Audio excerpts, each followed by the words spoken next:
Saudara ini orang yang penting bagi kerajaan Allah, orang yang penting bagi Indonesia, orang yang penting bagi keluarga kita. Kenapa bagi Indonesia dikatakan kita ini pahlawan devisa? Bagi keluarga kita orang penting karena apa? Kita ini pahlawan bagi keluarga kita. Amin.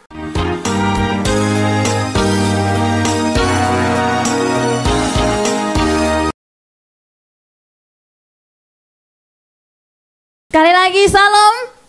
Saudara diberkati oleh Tuhan. Amin. Terima kasih buat dukungan doa. Saya dan Bapak Ibu Gembala sudah kembali ke Hong Kong dengan keadaan selamat, puji Tuhan. Ya, perjalanan 2 minggu, begitu banyak hal yang saya melihat bagaimana saya ini mau bawa firman. Dan saya tanya Tuhan, saya ini pulang dari Indonesia nggak secara otomatis bisa move on, saudara ya. Jadi sempat ngeblank begitu. Karena kembali ke rumah ditinggal dengan taifun besar kan. Semua jejak taifun ada di jendela saya. Maka saya fokus tuh beresin rumah kan. Nggak bisa, aku mau mikir apa, saya mau ngomong apa Tuhan gitu. Sampai waktu saya mulai ngomong tanya Tuhan gitu ya. Saya mulai diingatkan sebuah kejadian-kejadian yang saya temui selama perjalanan saya selama 2 minggu di Indonesia.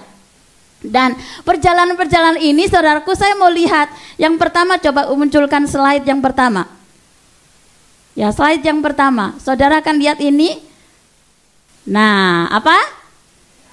VIP, jalur VIP. VIP ini saya temui saudara. Jadi waktu saya masuk ke Jakarta Soekarno-Hatta tuh imigrasi, itu kita masuk disambut dengan karpet merah. Wih, gitu ya, special person begitu. Lalu masuk ya, udah special person dan tidak ada ngantri-ngantrian. Kita semua masuk dengan cepat, keluar dengan cepat dari imigrasi dengan karpetnya warna merah. Nah, waktu saya mulai lihat lagi dan kembali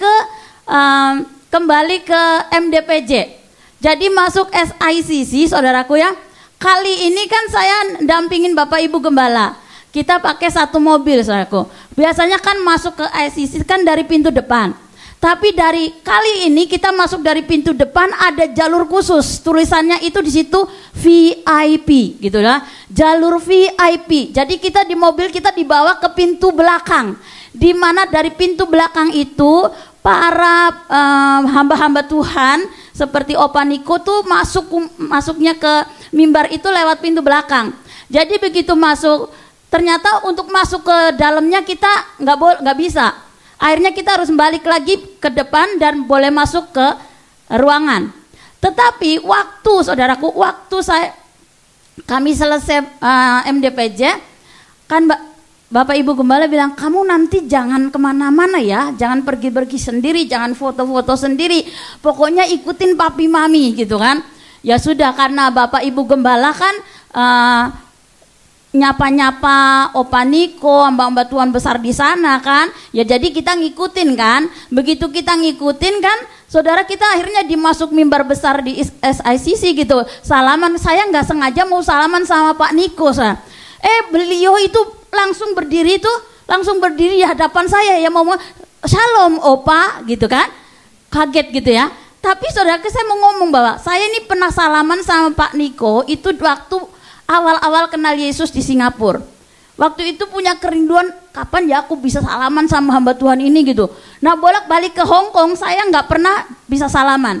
Waktu saya ngomong sama papi mami, beliau bilang, lah selama ini kamu kemana? Kan saya tugas di belakang gitu. Tapi dan kali ini salaman saya yang kedua, saudara ya.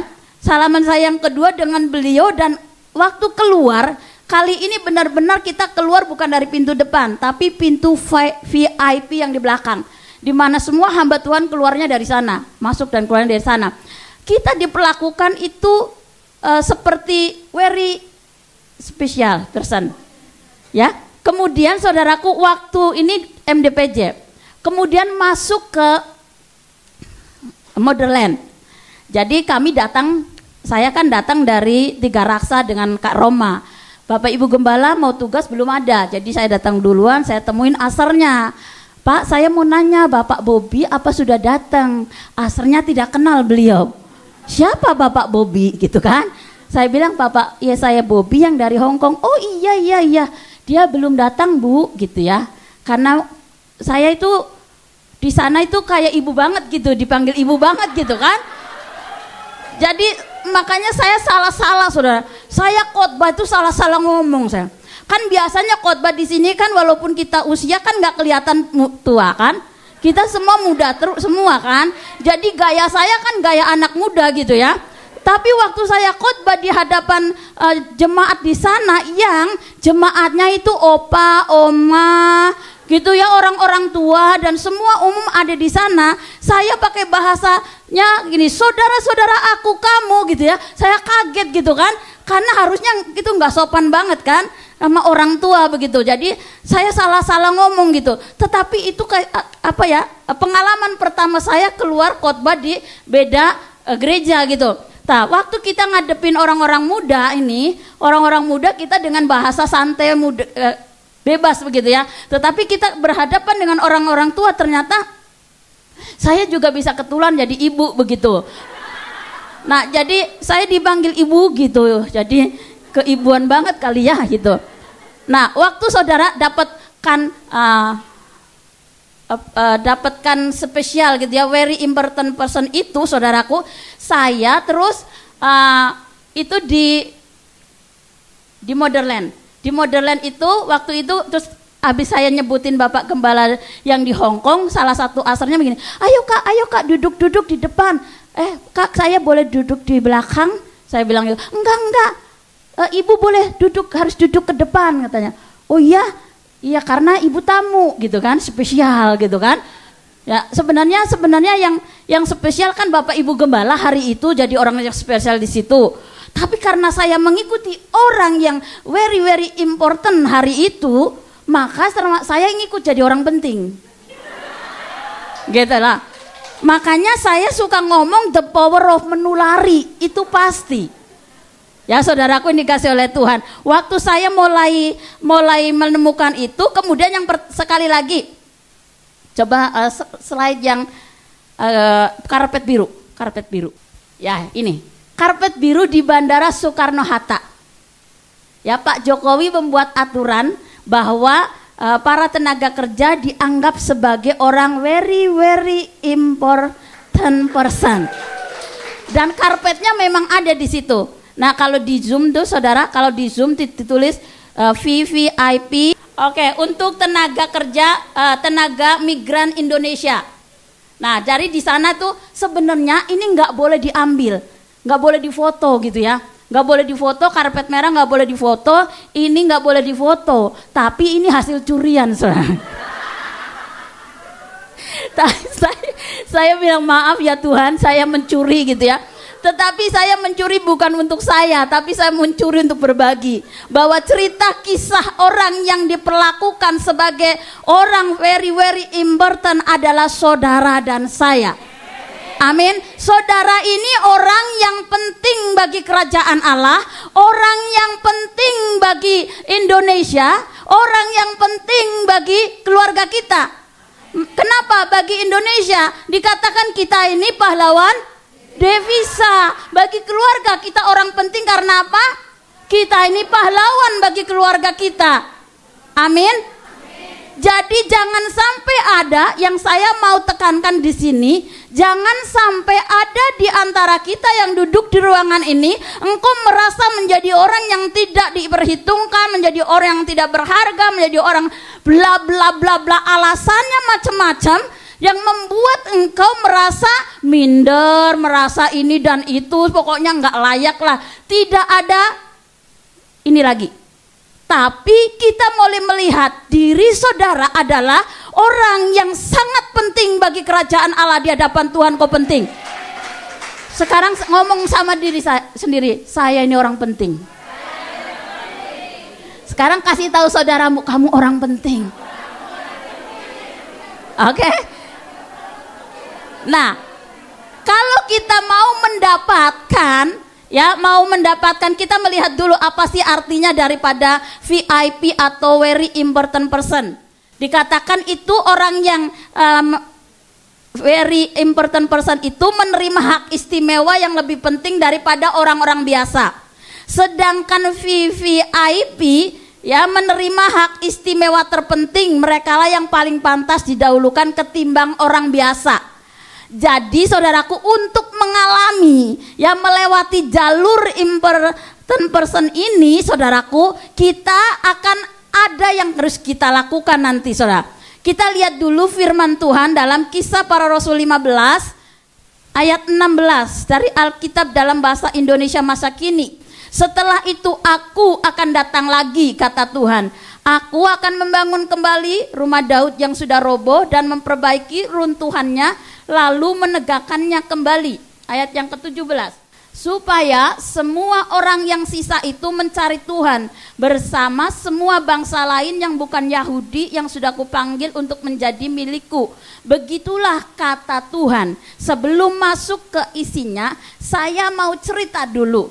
Ada dikisahkan Alkisah, hiduplah seorang raja, pemilik sebuah kerajaan yang memiliki 12 putra mahkota. Nah, waktu mereka kecil, si raja ini memelihara mereka dengan sangat baik. Pada waktu usia remaja, mereka mulai dipersiapkan oleh bapaknya, oleh ayahnya sebagai raja, untuk dia, anak-anaknya ini akan memerintah di beberapa wilayah di dalam kerajaannya. Nah, dipersiapkannya pada waktu masa pembagian wilayah itu, saudaraku, 12 putra mahkota ini semuanya mendapat wilayahnya masing-masing. Tetapi saudaraku, ada satu putra, saudara, ada satu putra mahkota yang dia nggak begitu penting lah itu wilayah-wilayah yang besar. Tapi dia punya kesukaan, dia itu sukanya deket sama bapaknya. Dia itu suka nemenin bapaknya yamca gitu kan. Yamca dulu mungkin belum ada ya. Jadi ini anaknya ini suka nemenin bapaknya ngobrol, dengerin ceritanya, begitulah. Pada waktu itu pembagian wilayah, ternyata yang dipercaya lebih banyak adalah anak yang dekat dengan bapaknya. Sampai di sini Meng Pak? Oke, kalau Meng Pak saya lanjutkan. Saya mau menekankan bahwa saudaraku, untuk mengalami ya dilewatkan oleh Tuhan, mengalami hak istimewa menjadi orang VIP, saudaraku, ada yang harus kita lakukan, saudara.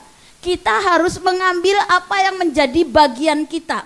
Yang pertama kita lihat dulu ya, jalan menuju jalur VIP itu melalui pemulihan Pondok Daud. Ya, Pondok Daud adalah sebuah kemah yang di dalamnya terdapat tabut Allah. Kemudian ada para pemuji penyembah berjumlah 288 orang. Ada nyanyian pujian dan syukur yang dinaikkan. Dengan kata lain, di dalam Pondok Daud ini ada pujian, penyembahan, dan doa yang dinaikkan, dan itu menyenangkan hati Tuhan. Dan Tuhan merindukan Pondok Daud terulang kembali pada hari-hari ini. Kerinduan Tuhan untuk perbaikan Pondok Daud ini adalah pekerjaan Tuhan sendiri. Tadi ayat yang kita baca. Bagaimana caranya Tuhan memanggil kita untuk ditetapkan sebagai alatnya? Dalam pemulihan Pondok Daud, artinya kita ditetapkan untuk menjadi rumah doa dan rumah penyembahan. Nah, karena itu saudaraku, kita lihat di dalam Pondok Daud, saudaraku, itu ada tabut Allah. Tabut Allah ada lambang dari kehadiran Allah, di mana kehadiran Tuhan artinya Tuhan menyatakan kuasanya atau otoritasnya, dan juga Tuhan menyatakan firman-Nya atau perkataannya. Kisah Para Rasul 13 ayat 36a. Ya, ketika Tuhan menemukan Daud, seorang yang berkenan di hadapannya adalah orang Daud, katakan melakukan kehendak Allah pada zamannya. Bagian kita adalah hiduplah sesuai perintah Tuhan. Milikilah sikap hidup yang menghormati hadirat Tuhan. Jadi saudaraku yang dikasihi oleh Tuhan, waktu ya kita membangun kembali Pondok Daud, itu kita sedang menjalin hubungan. Kenapa tadi saya dari awal ngomong? Karena saya mengikuti orang yang penting pada hari itu buat gereja, buat SICC, buat Motherland, maka otomatis yang mengikuti dia akan ditulari jadi orang penting. The power of menulari pasti terjadi. Jadi dengan siapa engkau bergaul, engkau akan seperti dia. Mari kita putuskan hari ini keluar dari pergaulan-pergaulan yang tidak penting. Ambil keputusan, aku mau bergaul dengan orang-orang penting. Amin. Karena kita ini orang-orang penting, saudara. Jadi waktu saya khotbah di salah satu gereja itu, gerejanya itu megah sekali, gerejanya besar sekali. Saya khotbah mimbar sama jemaatnya itu nggak terjangkau, ya, nggak terjangkau karena luasnya, gitu ya. Kemudian tim worshipnya setelah lagi dengar firman itu mereka turun semua ke belakang. Jadi ketika saya mau minta bantuan untuk sebuah ilustrasi, saya kesulitan. Karena mereka harus berjalan lagi ke depan 5-10 menit. Panjang, lebar, tinggi, dalam. Sehingga sulit untuk dijangkau. Nah, waktu saya ngelihat itu, saudaraku, saya itu sangat bersyukur banget, Tuhan. Terima kasih saya berada di GBI Hong Kong, China. Karena tempatnya kecil, ya, karena tempatnya kecil, maka terjadi sebuah kehangatan. Benar nggak? Empet-empetan kan? Ya, jadi kehangatan ada di tempat yang sempit. Tetapi saya minta tuh, saya juga berdoa, Tuhan, di Hong Kong ini kurang tempat, di sini tempat banyak, orangnya kurang, gitu kan? Jadi waktu saya mulai ngerenungin ini, saya bilang, Tuhan, terima kasih banget ya, di Hong Kong ini karena sempit maka terjadi sebuah kehangatan di dalam sebuah komunitas yang hangat, sebuah komunitas yang orang-orang penting, sehingga apa? Terjadi sebuah timbal balik, ya, komunikasi timbal balik yang responnya hangat. Lah, khotbah di hadapan bapak ibu orang tua, saudara, saya pakai bahasa kayak anak muda. Nah, saya ajak coba bercanda pun mereka nggak ketawa. Itu terjadi, saudara. Jadi waktu saya bingung, saya mau candain apa lagi gitu ya. Tetapi saudaraku ini guys, sebenarnya aku mau membuat sebuah situasi yang rileks begitu ya, agar orang bisa mencerna begitu. Tetapi itulah keadaannya, bahwa saudara, di Indonesia banyak gereja besar, orangnya kurang. Tapi saudara, di sini tempatnya kecil, kita kurang tempat, manusianya melimpah, ya kan? Jadi kita harus sepakat, Tuhan, saya bilang sepakat, Tuhan, sepakat. Hong Kong akan ada tempat yang lebih besar lagi buat kita, gitu kan. Nah, jadi waktu di dalam Pondok Daud kita bangun doa pujian penyembahan, itu dikatakan ada kehadiran Allah. Ya, waktu Allah hadir pasti ada mujizat. Waktu Allah hadir, kesembuhan, yang sakit pasti ada kesembuhan. Waktu ada Allah hadir, pasti waktu ada tekanan, saudara tuh bisa ngerasain sebuah kelepasan. Jadi banyak orang membangun Pondok Daudnya, doa pujian penyembahan bahkan 24 jam per hari. Datang memuji dan menyembah Tuhan, kuping selalu dicocok dengan Bluetooth. Tetapi apa? Hidupnya tidak berubah tuh. Bagaimana kita introspeksi diri kita seringkali, yang penting Kak, hubungan saya dengan Tuhan kan baik. Tapi kan manusia lihat buahnya. Setuju enggak? Jadi waktu kita bilang hubungan saya baik dengan Tuhan, maka manusia yang dapat melihat harus merasakan bahwa hubunganmu lancar, baik, beres. Lah, orang hubungannya baik dengan Tuhan, tetapi suaminya nggak bisa ngampuni suami, nggak bisa melepaskan, membawa damai di tengah-tengah majikan. Kemudian ngomong, saya tuh doa, saya suka doa, saya suka baca Alkitab, tapi hidupnya begitu-gitu aja.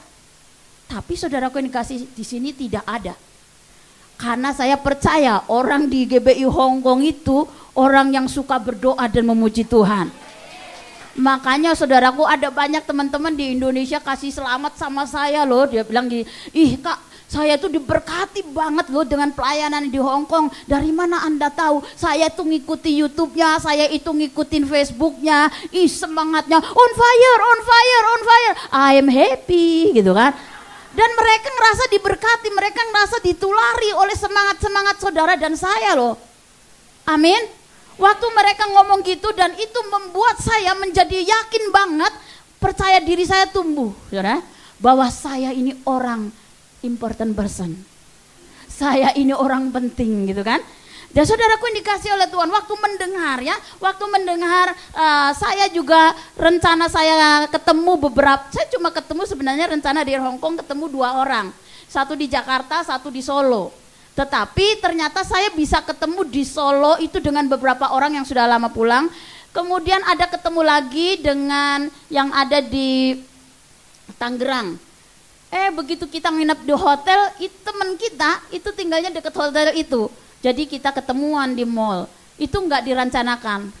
Di Jakarta ada lagi. Ternyata ada 2 orang yang sudah lama meninggalkan kita dan mereka diberkati oleh Tuhan, kemudian ketemu dengan kita. Lalu mereka berbagi cerita, saudaraku ya, berbagi cerita bagaimana pada masa pandemi, masa-masa sulit itu ya, ada rekan kita itu yang pertama suaminya tuh kena stroke.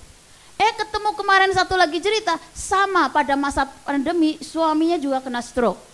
Tapi yang di Solo cerita justru pada masa pandemi orang-orang di PHK, orang-orang kesulitan keuangan, dia bisa beli rumah. Pada masa pandemi suaminya dapat proyek itu besar. Dia bisa miliki rumah pada masa pandemi. Waktu saya dengerin cerita-cerita itu dan mujizatnya apa dari 3 yang suaminya kena stroke itu, saudaraku, sekarang itu mereka sudah normal kembali. Ada mujizat kesembuhan secara total. Jadi saudaraku, waktu kita membangun Pondok Daud, restorasi Pondok Daud kita kerjakan, pastikan ada mujizat kehadiran Allah. Nggak mungkin dia nggak lakukan apa-apa gitu, saudara. Setuju nggak? Entah kamu mau doa sendiri, mau doa rame-rame, kalau ada Pondok Daud kita bangun, ada mujizat kelepasan, ada mujizat kesembuhan, ada mujizat kelegaan, dan yang pasti yang terikat, yang terbelenggu dengan tuduhan intimidasi harusnya keluar jadi pemenang. Amin.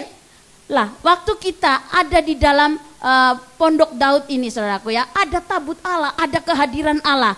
Jadi kalau doa pujian penyembahan yang kita kita lakukan, harusnya kau bisa ngerasain. Dan kehadiran Allah itu yang akan mengubah pola pikir kita, mengubah karakter hidup kita, mengubah tuh cara kamu mau berpikir negatif sama orang. Kalau kau suka doa pujian penyembahan, Roh Kudus akan tegur kamu. Roh Kudus akan ingatkan kamu, itu itu enggak bagus. Jadi saudaraku yang dikasih Tuhan, apa intinya tadi saya dari awal, bahwa untuk mendapatkan jalur VIP, saudara ada cara lain, hubungan. Ada amin gak? Bangun hubungan. Dengan apa? Kalau kita penting, kita ini orang penting bagi kerajaan surga, ya kita harus bangun hubungan dengan pemilik surga. Amin. Kalau kita mau berhubungan jadi orang penting ya, jadi orang penting melewati jalur VIP ini, saudara harus bangun hubungan dengan orang-orang penting. Supaya apa? Waktu kau mengikuti, kau ketularan jadi orang penting gitu loh. Amin. Jadi yang nggak penting sudah tinggalin aja. Setuju gak? Tinggalin hubungan-hubungan yang nggak penting, hubungan-hubungan yang melukai, hubungan-hubungan yang merusak, ya hubungan-hubungan yang membuat engkau jatuh bangun di situ, keluar dari sana, lari gitu loh. Amin gak? Lari keluar dari sana, masuk ke kulkul, masuk ke komunitas-komunitas yang sehat, supaya engkau ditulari dengan kesehatan, jiwa mentalmu, rohmu sehat. Amin. Nah, waktu saudaraku dikasih oleh Tuhan, yang kedua, di dalam Pondok Daud ini ada para penyembah. Para penyembahnya 28 orang loh, 288 orang.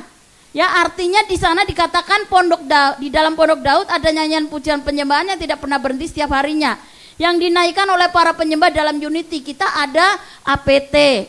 Kita itu 24 jam itu masuk ke sana bisa. Tetapi Unity ini, saudaraku ya, Unity itu kadang-kadang yang saya temukan ya, saudara, saya sering kali nggak Unity juga dengan diri saya. Kita datang sama Tuhan, kita memuji menyembah Tuhan. Untuk Unity dengan diri kita sendiri aja, itu butuh perjuangan berat loh.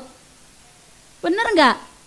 Coba engkau bilang, Tuhan engkau itu baik sekali, engkau sedang menyembah, mengalami kebaikan-kebaikan Tuhan. Ternyata apa? Pikiran ini gak sepakat. Tadi kok saya lupa ya, kamar mandi ditutup belum? Saya tadi lupa ya, jendela udah ditutup belum nih, angin kenceng. Berarti itu semua setan akan mendistract kita supaya kita enggak sepakat dengan pikiran kita. Ya, jadi unity dengan diri sendiri. Kalau kamu bisa unity dengan Tuhan, kamu harus bisa unity dengan diri sendiri. Kalau kita sudah bisa dengan unity dengan diri sendiri, yuk saudara bisa unity dengan tetangga. Bisa unity dengan suami, anak, tetangga, dan dengan siapa saja engkau bisa bergaul. Amin. Jadi enggak ada bilang, yang penting hubunganku dengan Tuhan baik. Lalu dengan manusianya, emang gue pikirin. Salah, saudara. Kalau bilang aku hubungan baik dengan Tuhan, aku harus bisa bergaul dengan semua orang. Hatimu bersih. Kemarin saya diberkati ya. Salah satu Imam Lewi khotbah, saudara, sharing, dia bilangnya, kalau selama kita punya hati bersih, kamu bisa kok bergaul dengan siapa saja. Kamu akan mudah bergaul, mudah menerima semua orang selama hatimu bersih. Beda kalau hatinya kotor, hatinya nggak bersih, kamu hanya bilang yang cukup, yang penting beres sama Tuhan. Yang dengan manusianya emang gue pikirin, biarinlah dia ngomong apa. Itu keliru, saudara. Karena apa? Kita harus pasti ya, dampaknya itu pasti nggak akan cuma berhenti di situ ya. Karena waktu kita mengalami hubungan dengan Tuhan, pasti Tuhan akan menulari dengan segala kebaikannya. Oke, di dalam Pondok Daud yang ketiga. Di dalam Pondok Daud itu ada nyanyian pujian. Roh Kudus ada di dalam kita, akan membawa kita semakin dekat, intim ya, intimasi, kemudian terhubung dengan Tuhan. Jalur VIP pasti terbuka buat kita. Tadi saya bilang the power menulari. Dan apabila aku ditinggikan dari bumi, aku akan menarik banyak orang datang kepadaku. Jadi saudaraku yang dikasih oleh Tuhan. Nah, saya ini waktu ngalamin ya, saya pernah pergi ke Pizza Hut, saudara. Jadi Pizza Hut itu beberapa teman saya ajak kan. Nah, dia bilang dia sudah masuk ke kasir, minta tempat, tapi nggak direken. Jadi dia bilang, nah bener kan Kak, di cabang ini kita nggak direken gitu. Terus saya bilang, masa sih gitu kan. Akhirnya giliran saya yang berdiri. Giliran saya berdiri, saya cuma angkat tangan ke pelayannya. Oh yes, can I help you? Aku butuh tempat duduk. Oh yes, here. Ini baru angkat tangan, belum ngomong. Artinya apa? Sekali lagi, Tuhan akan membedakan kita. Mendapatkan hak untuk hidup dibedakan. Saya ngantri di imigrasi, bagian visitor saya masuk. Tuh imigrasi Hong Kong, waktu itu dia bilang, you not there, you come here. Saya suruh mendekati bagian permanen residen. Ya udah ngikutin aja kan. Karena apa? Dapat spesial. Gitu loh. Dapat hak spesial. Yang lain ngantri, saya disuruh maju cepat, dapat spesial. Jadi saudaraku dikasih oleh Tuhan, waktu kita ya menempuh diizinkan Tuhan untuk mengalami jalur VIP ini, saudara tidak ada cara lain, dengan caranya adalah membangun hubungan gitu loh. Membangun hubungan tidak ada. Kalau kamu bilang, anak kakak Namsi kan bisa mewakili saya. Nggak bisa. Gitu. Nggak bisa saya mewakili saudara. Karena siapa yang dekat dengan orang itu, dia yang akan ketularan. Siapa yang dekat dengan Tuhan, Tuhan akan tulari dengan kebaikannya. Dengan kasihnya, dengan kesabarannya, dengan segala yang baik. Maka saya ngomong begini, Tuhan, saya ini ke Indonesia, waktu itu saya kan menolak pulang Indo kan. Ya ternyata Tuhan tunjukkan bahwa ketika saya menyerahkan kehendak saya, Tuhan tunjukkan bahwa saya dikejar oleh kebaikan-kebaikan Tuhan. Bahkan saya diizinkan Tuhan menyaksikan beberapa tempat yang saya tidak pernah saya pikirkan, saudara. Ya, jadi kami jalan ke Solo itu ada jembatan kaca baru dibangun Tawamangu. Ya, jembatan kaca kita pernah juga ke Sensen kan, di bawah itu kan ada laut itu ya. Tapi di sana kan jembatan kacanya itu cuma di bawahnya kan kebun teh. Dan saya menyaksikan bagaimana orang ketakutan melalui jembatan kaca. Wah, apalagi saling pegangan tangan begitu. Ya saking ngerinya, jangan lihat ke bawah gitu kan. Kita mah jalan santai aja kan. Kita jalan santai, terus si bapak-bapak, lihat itu si ibu itu jalannya santai banget gitu ya. Ya jadi kita begitu kita menyaksikan air terjun gitu ya, air terjun, dan saya ngelihat apa yang saya tidak pernah mikir kalau saya bisa ke beberapa kota di Jawa maupun Jakarta, kemudian Bogor, Tangerang gitu ya. Dan itu saudaraku di luar apa yang saya rencanakan. Dan itu membuat saya ngerasa Tuhan, Engkau itu membawa saya ke Indonesia kali ini benar-benar kayak dispesialkan banget gitu. Sampai ditemukan orang-orang lama yang sampai anaknya jemaat kita ya di Tangerang gitu ya. Dia ikut ibadah di mana saya pelayanan, kemudian harusnya gereja yang mengantar jemput saya kembali ke hotel. Akhirnya saya bilang ke pihak gereja, saya nggak usah diantar karena ada anak yang menjemput saya. Dan waktu saya khotbah di situ, saudara, ada jemaat yang mamanya itu lagi kerja di Hong Kong. Dan anaknya ini punya 3 anak, satu yang sulung itu harus menjaga 2 adiknya. Dan selalu dia kepahitan dengan mamanya karena ditinggal. Jadi ibu gembalanya bilang, aku harus ngerangkul anak-anaknya, aku harus menguatkan dia bahwa mamanya kerja ke Hong Kong bukan karena tidak sayang. Ya, saya ngomong sekali lagi, saya bilang, anak-anak muda yang saudara ditinggal oleh orang tuanya, bukan karena mama saudara tidak sayang, tapi mama saudara berjuang untuk memikirkan masa depanmu lebih baik, memberikan pendidikan yang lebih baik daripada emaknya. Contohnya, Tuhan kasih contoh, satu anak yang anaknya jemaat kita sudah sekolah, kerjaannya bagus, kemudian diberkati, yang bawa mobil saya keliling Bogor gitu ya. Saya bilang, saya tunjukkan gitu, dan setelah itu saya cerita bagaimana perjuangan teman-teman di Hong Kong, ya, ibu-ibu hebat, ibu-ibu kuat luar biasa, multi peran di Hong Kong, ya, yang berjuang buat keluarganya. Dan waktu saya cerita itu, saudaraku, banyak jemaat, banyak ibu-ibu yang menangis, saudara ya, bercucuran air mata begitu kan. Seturun saya dari mimbar, dia bilang, Bu, saya tuh sangat diberkati. Saya nggak pernah berpikir loh kalau teman-teman kita di Hong Kong sebegitu beratnya berjuang. Dia bilang gitu. Ibu belum tahu bagaimana teman-teman kita di Hong Kong ini bukan orang-orang lemah, mereka orang-orang kuat yang berjuang untuk keluarganya, anak memberikan masa depan buat anak-anaknya. Saya bilang, jadi doa saya ya, tidak ada yang di ruangan ini mulai hari ini berkata bahwa engkau nggak berguna.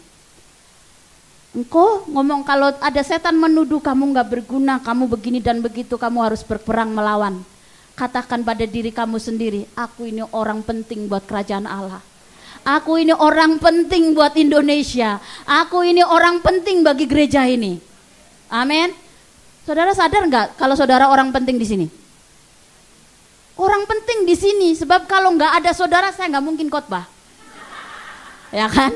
Jadi saudaraku dikasih oleh Tuhan, ketika kita menyadari, memahami, mengerti bahwa dirimu adalah orang penting, very very important person di hadapan Tuhan, engkau tidak akan pernah menganggap dirimu sebagai orang yang rendah.